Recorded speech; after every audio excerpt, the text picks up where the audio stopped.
Ada banyak alasan yang membuat Kazakhstan begitu menarik untuk dikunjungi, mulai dari bentang alam hingga budayanya yang menawan. Meski begitu, negara yang terkenal dengan wanitanya yang cantik-cantik ini juga menyimpan berbagai sisi gelap yang akan membuat siapapun berpikir ulang untuk berkunjung ke sana. Pasalnya, tingkat kriminal di negara ini yang terbilang cukup tinggi. Contohnya aja di Almaty, sebuah kota di Kazakhstan, menjadi salah satu kota di Asia yang memiliki tingkat kriminalitas yang tinggi. Indeks kriminalitasnya bahkan mencapai 65,24. Dan angka ini terus mengalami peningkatan tiap tahunnya. Gak jauh beda dengan kebanyakan kota, kasus kriminalitas di Almaty yang terjadi juga umumnya itu berupa pencopetan, perampokan, pembobolan kendaraan, kekerasan, pelecehan, narkoba, sampai kasus korupsi. Kasus pencurian sering terjadi di dalam atau di dekat lokasi wisata. Oleh karena itu, pastikan kalau kamu berkunjung ke sana, barang-barang termasuk paspor dan dokumen perjalanan lainnya selalu aman ya. Dan jangan lupa untuk selalu waspada di lingkungan sekitar, terutama di tempat yang ramai. Selain siang hari, Kazakhstan juga sangat tidak aman jika berjalan atau bepergian sendirian di malam hari. Oleh karena itu, pastikan untuk tidak memakai perhiasan yang terlalu mencolok atau bawa duit dalam jumlah besar. Kamu juga harus waspada jika didekati oleh orang asing yang minta bantuan. Dan jangan sekali-kali ninggalin barang berharga atau nitipin ke orang asing. Selain barang, sebaiknya jangan pernah meninggalkan makanan atau minuman juga tanpa pengawasan atau menitipkannya kepada orang asing. Berhati-hati jika menerima makanan ringan, minuman, permen karet atau rokok dari orang yang baru dikenal ya. Ini nih, karena Kazakhstan sangat rentan dengan kasus obat-obatan yang bisa beresiko ngalamin pelecehan seksual. Kalau punya niat untuk naik kendaraan umum seperti taksi, pastikan jika kamu udah ngecek rambut taksi yang dipasang di atap atau sabuk pengaman. Taksi yang tidak resmi bisa aja mengangkut penumpang tambahan, sehingga sangat membahayakan keselamatan.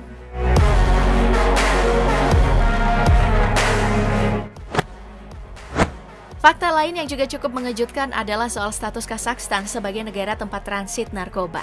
Ini membuat produksi dan konsumsi lokal di wilayah perkotaan, khususnya narkoba sintetik, terus meningkat. Perdagangan dan penggunaan obat-obatan terlarang ini juga bisa jadi penyebab kekerasan dan kejahatan jalanan. Selain narkoba, ancaman yang paling mengerikan di negara ini adalah terorisme. Meski pemerintah sudah mengupayakan langkah-langkah keamanan, tapi ancaman dan serangan teroris masih bisa terjadi kapan saja.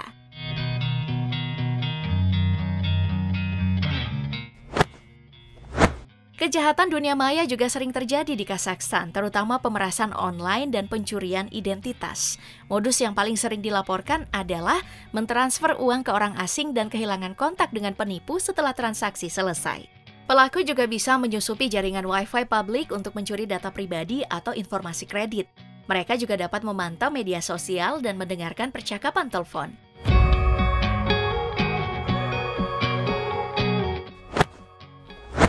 Ada banyak pantangan saat datang ke Kazakhstan, apalagi jika ingin bertamu ke salah satu rumah warga.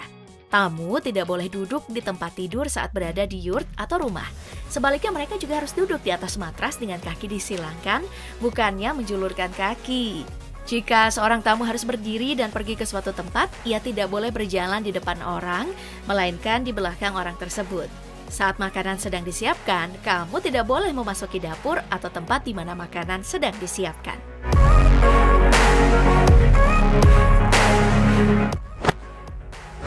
Di Kazakhstan, masih ada yang menjalani kehidupan nomaden dengan tinggal di sebuah yurt atau tenda-tenda kecil. Uniknya, ada banyak larangan ketika memasuki tenda-tenda mereka. Jika tertarik untuk melihat ke dalam yurt, setidaknya kamu harus menghindari beberapa hal ini nih. Saat memasuki yurt, pastikan membuka tutup pintu dengan tangan kanan dari sisi kanan. Karena jika tidak, mereka percaya ini akan mengundang kesialan. Orang yang tinggi pun harus menjaga kepalanya. Bukaan pintu biasanya sangat rendah. Saat memasuki yurt, pengunjung harus ke kiri dan duduk di tanah, bangku atau tempat tidur. Jangan menyentuh tiang tengah, bersiul, mengambil makanan dengan tangan kiri, membuang sampah ke dalam api, berjalan di depan orang yang lebih tua, membelakangi altar atau menyentuh topi siapapun. Hal-hal tersebut ya dianggap tidak sopan dan dianggap membawa sial. Jangan juga menyingsingkan lengan baju Anda di dalam yurt. Itu menyiratkan Anda pengen bertarung. Jika Anda memiliki lengan pendek, usahakan jangan memperlihatkan pergelangan tangan ya.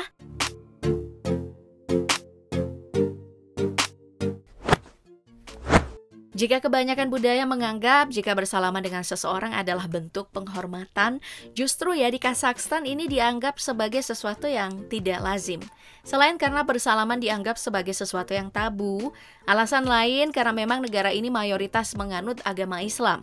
Jadi sangat pantang jika pria mau berjabat tangan dengan wanita. Bahkan dengan kaum pria sekalipun, mereka lebih senang berpelukan dengan syarat sudah saling mengenal dengan baik atau berteman dekat.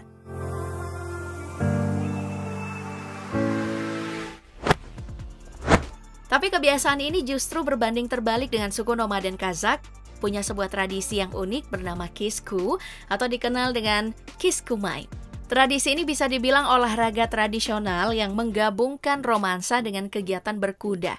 Bahkan jika menang bisa mencium wanita dengan bebas. Kisku dalam bahasa Kirgiz berarti gadis yang mengejar.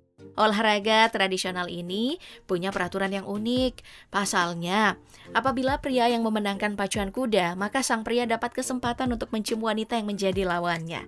Sedangkan jika sang wanita bisa menggapai pria yang jadi lawannya, maka sang wanita akan mencambuk pria tersebut. Cambukan sang wanita akan menjadi pertanda kemenangan sang wanita dalam balapan kuda tradisional ini. Nah, tujuan dari permainan ini gak lain ya untuk dapet jodoh. Awalnya, Kisku terinspirasi dari kehidupan suku Kazakh yang masih nomaden dan sangat dekat dengan kuda dalam setiap aktivitas mereka sehari-hari, mulai dari berburu, mencari makanan, ataupun aktivitas lainnya.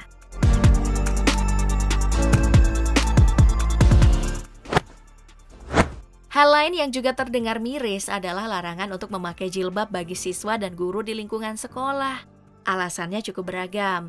Tapi yang paling getol disuarakan pemerintah adalah soal sekularisme yang mereka anut, di mana Kazakhstan sangat pantang dengan mencampur adukan antara pemerintah dan agama. Rupanya nih jumlah penganut agama Islam di negara ini mencapai 70%. Tidak membuat pemerintah setempat untuk melegalkan pemakaian jilbab di lingkungan sekolah.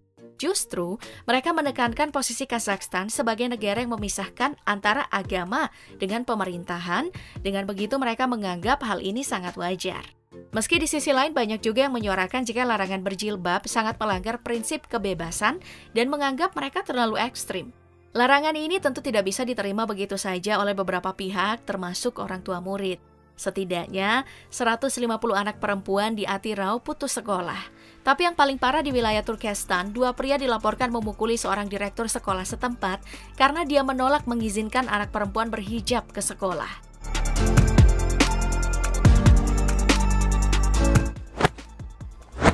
Yang terakhir adalah kondisi Kazakhstan yang tidak seberuntung negara lain. Masyarakatnya selalu hidup dalam bayang-bayang uji nuklir milik Uni Soviet.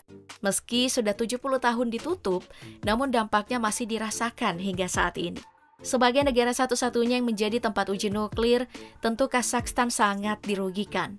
Sedikitnya 468 uji coba nuklir di Semipalatinsk antara tahun 1949 dan 1989 di wilayah Abay, Kazakhstan.